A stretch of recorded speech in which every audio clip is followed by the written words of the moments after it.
O Ano em que o Sol Morreu, de Lisbela Souza. Para vocês que se cansaram da vida e a ela negaram, algo verdadeiro nasceu dentro de mim, algo frio e destrutivo. Então, o ano que o Sol morreu, o argumento, toda a história é meu. Eu que criei.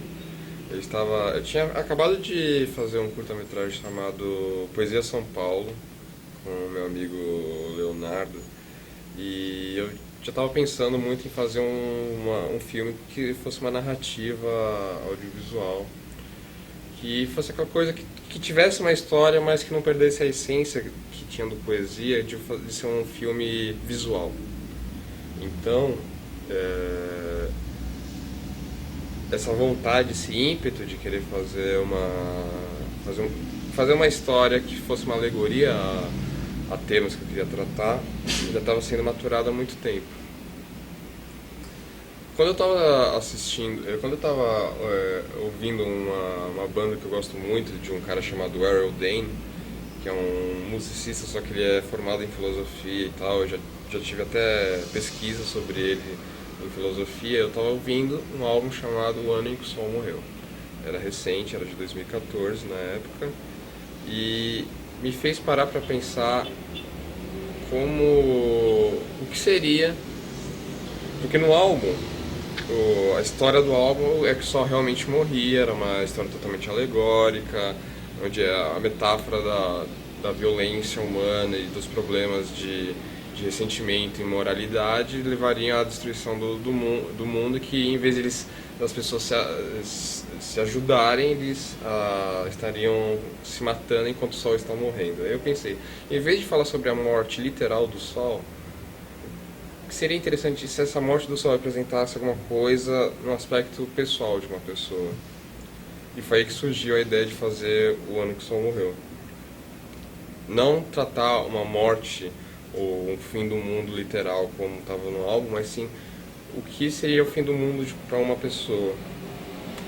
E a ideia justamente foi tratar a personagem Lisbela como alguém que fosse o oposto de quem eu me considerava como pessoa. Criar uma personagem que tivesse valores diferentes, tivesse uma visão diferente de mundo do que eu pensava. E esta pessoa, este ser, que é o oposto de mim, entraria em uma crise. E esta crise que levaria ela a pensar que o mundo estava acabando. Quando eu tive a ideia, eu já estava pensando basicamente eu não sou roteirista, eu escrevo roteiros, mas eu não sou roteirista. Quando eu pensei na história, eu pensava muito em personagens, eu pensava muito no aspecto visual, o que eu poderia transpor por imagens, contar essa história por imagem. Eu acho que um dos grandes problemas do cinema é que você acaba contando a história muito pela fala, pela palavra, pelo verbo e pouco por imagem. Às vezes o cinema perde essa essência.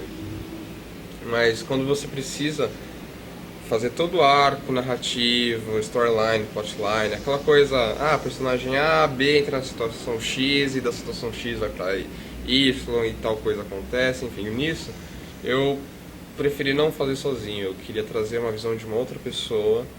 E na época eu já estava começando a trabalhar numa produtora da faculdade Casper Libero, e uma das minhas colegas de trabalho, que logo um mês depois saiu, que era a Marina, a gente se aproximou muito, e ela tinha acabado de finalizar um curta-metragem que ela tinha feito para a faculdade. Só que era um curta-metragem completamente diferente do curta do Ano que o Sol Morreu. Era um filme totalmente social, era sobre a questão transexual de uma menina que se descobria que na verdade se chamava Rafaela, que na verdade via que era Rafael. O nome do curta era Rafael, né? Brincar com essa questão social da identidade. E eu tinha acabado de finalizar esse curta e eu vi que ela, como ela foi a diretora e também uma das roteiristas e quem criou o argumento da história, ela tinha esse potencial de querer trabalhar a psique humana dentro de uma situação social não favorável. O Ano que Sol Morreu não é um filme social, diferente do que é o Rafael, mas eles têm esse ponto em comum, que são duas pessoas que estão deslocadas no social, que as pessoas ao redor, elas não conseguem se comunicar com as pessoas ao redor, as pessoas ao redor não entendem os problemas dela, e você tem que adentrar na profundidade dessa personagem, mesmo que você não se relacione com o conflito que ela está tendo. Acho que este foi um dos princípios que quis chamar a Marina, além do fato de ter trabalhado junto e ter sido um ótimo relacionamento.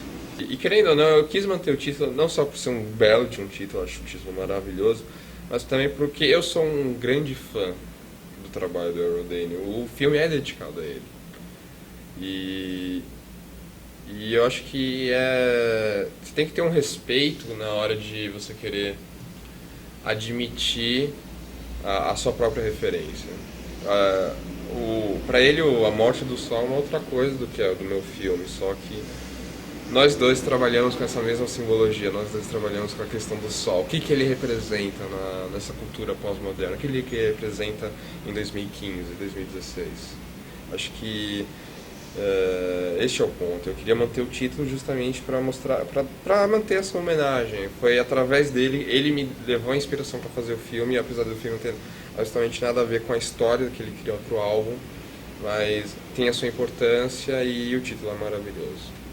É difícil você falar que você faz um filme e as pessoas vão absorver 100% da visão do seu filme. Óbvio que é isso que você quer.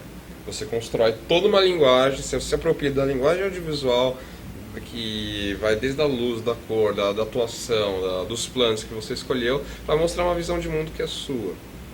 Só que, ao mesmo tempo, você não pode minar a interpretação das outras pessoas. E O Ano que Sol Morreu, para mim, é uma das grandes qualidades dele, ele não eliminar a atuação da pessoa que está assistindo. Essa pessoa tem uma participação em interpretar a história. Acho que isso falta muito no cinema geral, não só no Brasil. Que é aquela coisa que você dá as pistas, você dá toda o linguajar, você dá o alfabeto para a pessoa, mas quem cria as frases são elas. Eu acho que o Ano que Sol Morreu, ele te dá essa liberdade. Te dá pistas de quem são esses personagens, porque eu só tenho 15 minutos. Não é um longa de 2 horas que eu posso explorar, aprofundar a história das personagens. Não, eu tenho 15 minutos. 15 minutos para fazer um recorte desse universo, um recorte da vida dessas personagens. Então, eu não posso pegar e comprimir uma história de 2 horas em 15 minutos. Não, eu vou fazer recortes e como qualquer recorte, a pessoa tem que colar para juntar e virar alguma coisa. Então, se vão haver pessoas que vão relacionar a história do filme com a história do álbum, vai ser uma interpretação. Vai ter gente que nunca vai saber do álbum e vai ter gente que vai talvez nem entender certas coisas que eu falei do filme, mas o bom é que a pessoa veja e interprete dessa maneira. Cara, acho que a maior referência do Ano que Sol Morreu é Nietzsche. Nietzsche, ele é um personagem no Ano que Sol Morreu. Ele tá presente, ele é citado no filme e principalmente ele é visto. Tem várias vezes que você vê a presença dele visualmente no filme. Ele é uma presença constante, ele é uma personagem. E o Ano que Sol Morreu é uma ode à filosofia nietzschiana, principalmente na questão do ressentimento. Então acho que ele é a referência maior do filme, porque eu vejo que, principalmente a personagem da Virgília, ela faz um experimento com a Lisbela da filosofia nietzschiana. A Lisbela, você vê que a Lisbela está constantemente lendo Nietzsche, ela está constantemente em confronto às ideias do Nietzsche, mas a Lisbela não entende, ela não absorveu, e a Virgília está lá para fazer ela absorver, fazer ela realmente entender na pele o que o Nietzsche queria dizer com tudo aquilo. Quando eu fui, de fato, escrever o roteiro do Ano que Sol Morreu, eu já tinha 2 autores.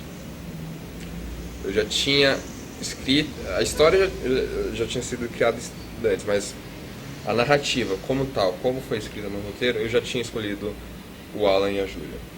O personagem do Alan, o Ícaro, ele foi criado pensando no Alan atuando. O Alan, além de fotógrafo, além de diretor de fotografia, ele também é ator. E então, o Alan foi a primeira escolha de um personagem secundário, mas com uma importância muito forte na narrativa, e o personagem dele foi construído para isso. Já a Júlia foi mais complicada. Quando eu comecei a juntar pessoas, falar, eu vou começar a fazer esse curto, eu gostaria que você trabalhasse, eu me aproximei do Marcelos, que foi um dos produtores do Ano que Sol Morreu. E o Marcelos, ele é ator também, ele faz a escola de teatro Macunaíma. Aí lá pra outubro, novembro, eu não vou lembrar muito bem, de 2014, ele estava fazendo a peça do final de ano, que era a peça do Tio, que era um conto alemão, enfim, era uma comédia alemã, adaptada lá pra eles, e ele convidou, assiste lá, ele nem tinha falado, ver atores aí, não, só ver a peça aí, eu fui eu que fiz, ele é meu amigo, fui lá ver. Na peça, uma atriz que fazia o papel da mãe do Tio, que aliás era a única personagem dessa moça, ela era essa mãe. Durante a peça inteira foi essa personagem, ela me chamou muita atenção. Ela era engraçada, ela tinha timing, ela tinha técnica, dava pra ver, ela roubava a cena. E eu gostei muito dela.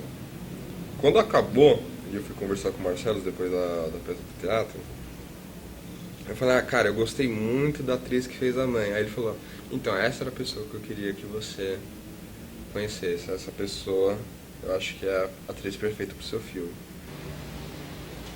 Já a Célia, a história é mais complicada. Na primeira versão da história do Ano que o Sol Morreu, a Virgília não era uma mulher, era Virgília. Porque eu estava querendo fazer o personagem baseado... eu já estava escrevendo, já estava formando o personagem pensando no Sandro Guerra, que atuou no Poesia São Paulo, atuar nesse filme. Pra mim, ele tinha malícia, ao mesmo tempo a serenidade e aquela coisa rígida de professor que eu via nele, e pra mim casava muito perfeito um personagem para essa história. Só que nisso veio a visão da Marina. Ela achava que, como no filme a Lisbela está tanto em conflito com o Ícaro quanto ela estaria em conflito com esse Virgílio, poderia dar a impressão para quem estava assistindo que o problema dela era com homens e não que o problema dela era com pessoas. Então era necessário um contraponto feminino. Então a gente mudou o gênero da personagem para ser uma mulher. E a Célia surgiu por uma indicação do Léo. O Léo já tinha trabalhado com ela em outro filme, que não era dele, mas ele conhecia ela. E ele viu que ela tinha um perfil da personagem, perfil físico. Eu não tinha visto ela atuar antes. Que é uma coisa que eu evito. Sempre antes de eu chamar um ator, eu gosto de ver o trabalho dele antes. Pra você ver qual é a do cara, ver o que ele quer da vida. Se ele realmente é ator, ou se é só mais um aí que acha que atua. E a Célia atua, graças a Deus, a Célia atua. Mas a personagem dela acho que foi a mais difícil de construir nos ensaios, porque não era era uma personagem muito complexa, tão complexa quanto era a Lisbela. Aquela coisa que, ao mesmo tempo que ela é professora, ela é rígida, ela não sai da posição dela, ela tem uma certa preocupação, mas você não entende se essa preocupação é um carinho ou se essa preocupação é apenas que ela tem um certo interesse em usar a Lisbela como um experimento filosófico, porque ela é uma professora de filosofia. Hoje você pode pegar o seu celular, você pode pegar a sua câmera e tentar fazer um filme. A questão é como você constrói um filme na qual você assume que sua estética é feita de uma câmera fotográfica, sua estética é feita de uma câmera celular, e essa estética consegue competir artisticamente com alguém que tem dinheiro e gravou com uma Lexa, que gravou com uma Árrida, enfim. que gravou com uma Sony F55, enfim. Você saber utilizar essa estética, cara. Acho que essa é a questão. Eu não acho que cinema está mais fácil de fazer. Porque cinema não é só você ter a câmera. Nesse ponto eu acho que a gente banaliza demais aquela coisa do uma câmera na mão e uma ideia na cabeça e vamos lá. Isso tinha um contexto muito específico no cinema novo e agora, século XXI, você não pode apropriar esse conceito dos anos 60 e tentar replicar agora. É um contexto diferente, é uma proposta diferente. Os caras que estavam lá, eles tinham uma cabeça completamente diferente de quem faz agora. E no cinema no Brasil sempre tem uma situação, um contexto social e econômico complicado, mas esse cinema guerrilha, esse cinema de você fazer, apropriando da tecnologia ao seu dispor, com pouco dinheiro, acho que o grande desafio é você fazer um produto artístico que consiga dominar a técnica de exposição e que essa técnica não limite o seu cinema. Acho que é muito fácil você querer pegar uma câmera, fazer um filme e falar que isso é um filme. Difícil é você pegar essa câmera e aproveitar o máximo dela, aproveitar o máximo dos recursos à sua disposição, um celular, uma câmera, um microfonezinho de iPhone e pegar e tentar emular o máximo possível de alguém que tem todo o aparato tecnológico de cinema, de uma produtora, de um estúdio de cinema.